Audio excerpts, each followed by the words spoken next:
जी संगत, क्या हाल है? खैरियत है? तबीयत से ठीक है? अज का मेरा जरा पैगाम है ना, जिन्हें जिन्हें बसंता मनाई ना बड़े बड़े खुश नाल, उन्होंने को मेरा पैगाम है कि अगर तुहाडे घर च गुड्डे पैन या डोरा पैन, पहले तो उन्होंने को भा ला दो। अगर भा नहीं लेंदे तो उन्होंने को सैड दे कर दो, बल्कि मुनासिब कह नहीं घर च रखना।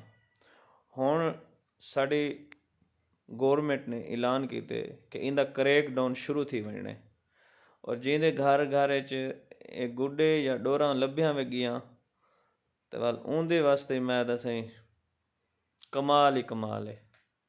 बाकी अल्लाह पाक साकू अपने हिफ्ज़ मान च रखे।